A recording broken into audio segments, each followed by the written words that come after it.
Okay. So thank you for joining us. I understand many of us probably stayed up late last night watching the game. So appreciate your presence here bright and early. Before we dive into our agenda, I'd like to highlight two noteworthy events unrelated to football that happened last night. Firstly, Robert Kraft sponsored an important anti-Semitism ad. And secondly, the IDF successfully completed a rescue operation in Rafah, bringing home 2 hostages safely back to Israel, who have now been reunited with their family. Do you mind muting yourself that way we thank you to their families. Let's hope for more positive news moving forward. And now let's focus back on preparing for our upcoming mission. We're privileged to have Talia Lebanon, the CEO of the Israel Trauma Coalition Center, with us today. The Israel Trauma Coalition Center is a key Federation emergency partner. It's the cornerstone in the national treatment of trauma and emergency preparedness in Israel. ITC operates 12 resilience centers, mostly on the Gaza border area, which offer a unique model that provides a seamless response along the continuum between emergency preparedness and emergency recovers. So today, Talia is here to speak to us about prepping us for our mission. And we're so thankful for her to join us all the way from Israel. And we will be meeting her in person in Israel. So Talia, thank you so much. And the floor is yours. Thank you very much.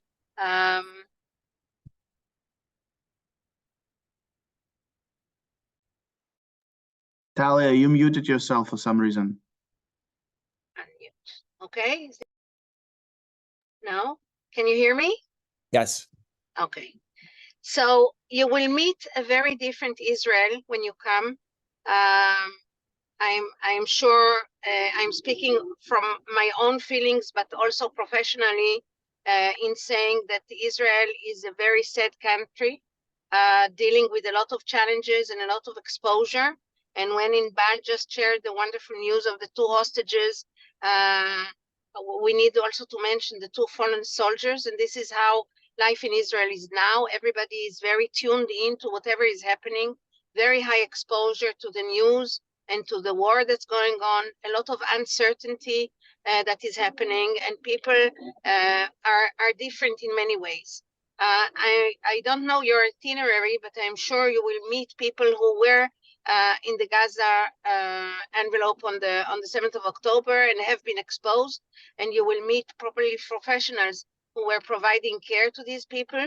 And there are a few things to say about this. First of all, we're talking about a long-term trauma, and people are dealing with a lot of grief also, which is something that we've never seen in these quantities in the civil society in Israel. And this affects many people throughout the country, because many people are not only residents of the South, but also came to the South for the weekend, for the party. And so they are spread all over the country. As I said, there is a lot of anxiety because the war is still going on, and there is a lot of uncertainty about the future, what's going to happen in the north of the country. And so you will feel a lot of sadness, but you will also feel a lot of openness and a lot of togetherness. And I'm not sure, as I said, I'm not sure who it is that you're going to meet, but the fact that you're coming is a great support. I want you to know that. I think it's important for us and for the people in the Gaza envelope, or for whoever you will meet, but it will also be very important to you, because you will go back home with a very different narrative. Being here is not like listening to the news or watching the news. Being here and touching people and hearing people and being able to share your support is extremely important, and it will make a big difference. So if there were a few tips I were to give, one of them is that you will discuss your experiences among yourselves. It's going to be very intense. The missions I see are very intense, 2.5, 3 days, going from one place to the other. Try at the end of every day to share your experiences. I also believe very much in writing, so try and write. And at the end of your stay, make sure as a mission, as a group, that you talk to each other about what it is that you are experiencing, you have experienced, and what it is that you are taking home with you from this experience. I think it will make a big difference if I knew who it is you're meeting, but an important message is to just to be there and listen to the people who are sharing their stories and sharing your support.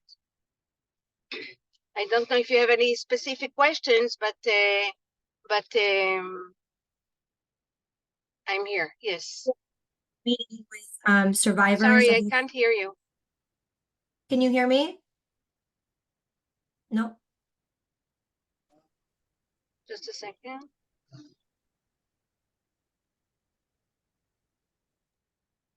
Sorry, Inval, you were saying? Can you hear me? Yes. So we're going to be meeting with survivors of October 7th, people who survived on the kibbutz. We're going to be meeting with hostage families, with soldiers. Do you have any specific suggestions on how the initial interaction should go with people who are in these situations? The most important thing is for one of your group, you can, it can be decided in advance or just be spontaneous, is to start asking for people to share their stories, where they are, if they want to share anything specific about what happened on the 7th of October, what is happening since then. As for the families of the hostages, I don't know who you'll meet, but they're in many different states. Some of the hostages returned, some of the hostages are dead, and so this is creates a lot of tension. So also there to show interest about where they are, and of course to say, is there anything we can do for you? People that we are here to support you, and is there anything take. I think you will hear many people will say to you when you ask them what you can do for them, is to say, please share a story when you go back home. People really want to be acknowledged, and so this is what you need to do. I'm sure no advice is needed and no advice can be given, but just to say, we so much appreciate you, and what honor what you're going through. I think less is more in this case. And I loved what you said about making sure that we have time to process, which we will every evening. We also have given each participant a small notebook. If you came to the orientation, it was in your notebook. If you did not, then you'll get it in Israel. So please bring those with you to Israel. So Talia, that leads to my next question that actually comes from Rabbi Deborah Robbins. Do you have suggestions for questions or prompts that we can use in our writing in the evening? Well, from my unfortunate long experience, if you meet a hostage or if you meet a bereaved family, the question would be, can you tell us about your son? Can you tell us about your daughter? To try and meet her through her parent or through that. It's really important for the people to share their story. If you meet a survivor, then you can ask, what helped you since then, what your community, your family, just try and focus on their stories and make them share their stories with you, and that would be enough. Thank you. And what about for us when we're coming back at night to process? Any suggestions of what we should be writing about or what we should be asking ourselves? From my experiences with missions, then the most difficult visits are the visits in the south and the visits with the hostages. And mostly people who go to hospitals come back very inspired mostly with really, I have no words for the reaction and the coping of the soldiers. So people come back, from their visits stronger than they went in. So that's not a place to. But even then, of course, you should acknowledge what they're going through.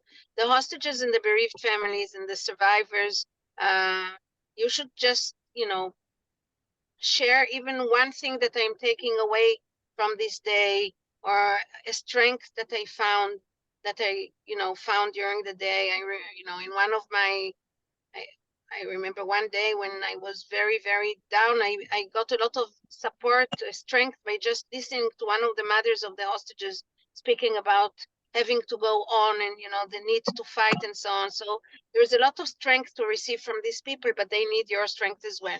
So if the evening, if you can just share one thing that you think you're taking away from this day, or one thing that you'd like to do, write a letter to one of the hostages or the people you met and so on, that just sharing this would be very important. Thank you. And as important it is to know what to say to people we're meeting, are there any specific things that we should not say to people? There's so many things we should not say. We should not say, well, but that's my own theory. We should not say, be strong. We should not say, I know what you're feeling. Of course, we should not say that. We should say, my heart is with you. I think that that's the most important thing to say. But that's my personal belief. Less is more. Does anyone have any other questions? I'm happy to unmute you if you want to ask a question directly to Talia. Or you can unmute yourself. Debbie? Do you think that they ever tire of us saying, what can we do for you? Please tell us your story. Do you find that they are fatigued from the people that are coming to bear witness? Or would you say, keep asking, or they're showing up because they want to relay their story? They're showing up because they want to share their story. They are asked in advance if they want to come and meet these people. They can say no. And those who say yes, and you can say, I so appreciate it that you took your time to meet with us, and sharing your story means so much to us. And it does, because it's so different when you look at somebody's eye and really listen, with your eyes, not only with your ears. It will make a big impact on them as well. And so it's very important. Nobody forces any one of them to come. And even those who share very difficult stories, there is something, I would almost say, excuse me, almost holy in the room, when you share, some of them, when they share their stories, you just, it's an experience, out of the world experience, to listen to these people and to see them. This is the coach in this fight. Can you guys He's hear in me? here last night. They got some hostages last I night. saw that. I'm sorry, Talia, do you mind? I've muted them if you want to continue.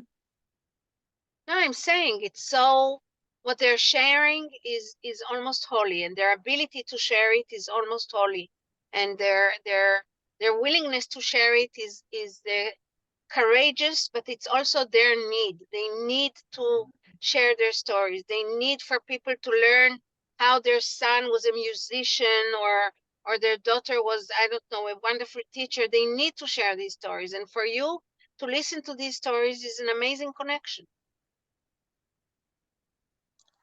Can I add something if that's okay, Tali? Of course it's okay. Okay. Hi, everyone. I apologize. I don't have a video. My phone, there's something that's not working. My name is Inbal. I am the mission manager here in Israel. Pleasure to meet you all. I just want to add to what Tali said, because I've been to other missions, and I want to give an example. We were sitting with people who from Kibbutz Kfar Aza, who are now staying in the Shfaim Hotel. We were sitting in a room, and they were, sharing their experience of, they were in the safe room in October 7, and one of them was saying that sitting here in this room is a therapy for her. And she was joking. She's like, oh, good, I can call my therapist and tell her I don't need to come today because I spoke to you guys. So it's just an example. I just want to emphasize and strengthen what Tali said, that, they come because they want to speak. That's something that really, gives them some kind of a strength, of course. And people who don't want to share are just not going to show up. So I just wanted to share that. Thank you, Tali. Please continue. And there will be moments, I'm not sure now after 4 months, but I've been to moments where it's very difficult for everybody to continue their story. And then, the best advice would be to stay quiet with them until they regain their strength to continue. And, just just really be there with them wherever they are. Thank you. Jennifer has a question for you, Tali. Hi, Tali, can you hear me? Yes. So I want to know if you think I should be quiet about this, or if it's okay for me to share how you think it would affect the survivors. 20 years ago, I was kidnapped for 2 weeks in Mexico City. And so this war has really been very close to home with me. And when I heard about this mission, I wanted to be able to be there in person to give them hope and see that they can still have a bright future despite going through something very traumatic. And of course, it takes many years and a lot of processes and everything to get to where you want to be, right? And to overcome a lot of those horrible moments. But I don't know if it would be helpful for them or not, if the if the opportunity presents for me to say, you know, I have been there. I can relate to your story and what you have been through, and I would like to show my support. And if you have any questions or want to, I don't know, like if that kind of dialogue would be helpful, or if I should just abstain from it. So there are two things to say about this. First of all, ask their permission. They can say yes, they can say no, but you need to ask their permission and say, I have a story to share. Okay, is it okay if I share it with you? And then without being rude, if I can say, like any crisis or any traumatic event, everyone has their own experience. So whatever you experienced would be very different from what they're experiencing. So it's not, you're not, I apologize for saying this, but it's not a comparison. It's just, I think what you said is very important. I want to share something with you, but I want to give you hope.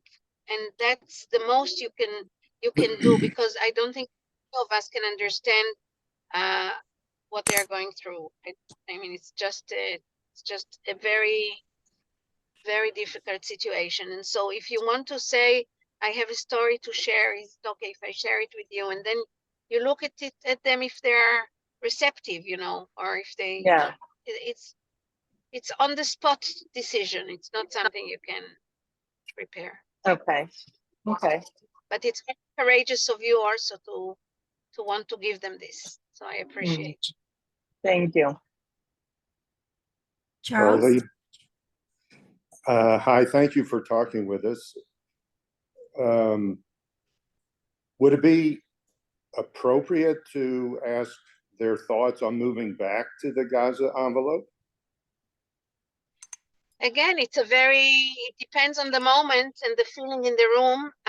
They would want to talk about it as I think in many cases they would want to talk about it as much as you want to hear about it. You know, where it is that they are at the moment. You would hear from them. Some are staying exactly where they are. They do not want to go back yet because their kids are in school. For example, Kfar Aza in Shfaim are staying in Shfaim until July, and then many of them are moving to temporary residence, and it's part of the process also. They would like to share their story about what they're, you know, how they see the next few months. I wouldn't say how you see your future, but how do you know, what are the steps you're taking in the next few months as a community, as a family? Yes, everybody would like to share that. I just want to, I think I know the answer, but what's your comments in the experience before, when the interaction with the family of the hostages turns political, with comments about Israel and comments about the US? I think that we need to be silent and not comment, but what's been the experience before? Because I'm sure that will come up. Do not, again, I'm representing myself, you know, you can do not in any way go into politics. It's a lose-lose situation, which will cause a lot of pain. Do not go there. And if somebody says you come from the US, why don't you talk to your whatever, say we are here as humans. We are here as a community. We came here to support you and or listen to the end, but do not provide any, don't go there. But I don't think it happens a lot. I think people are very, very appreciative of being able to be seen by somebody. And I also want to make sure that I convey this message. They're very, very in pain, but they're not fragile. You need to talk to them as, I keep saying this, but they need to be seen as people who are coping. They need, with their pain. And so you just, as long as you appreciate the moment and other them as people and understand that what they're going through is beyond any experience, I mean, you're there for them. They will get it. They will get it that you're there for them. Agree. Do you have any other questions for Talia? No. Thank you, Tali, so much for joining us. We will see you in welcome. Israel next week, and we'll learn more about the work that she's doing at the Israel Trauma Coalition and about her program and her. So we thank you for being there for us today and prepping us for this mission. Thank you so much. Safe travels, and I'll see you. Bye. Thank you so much.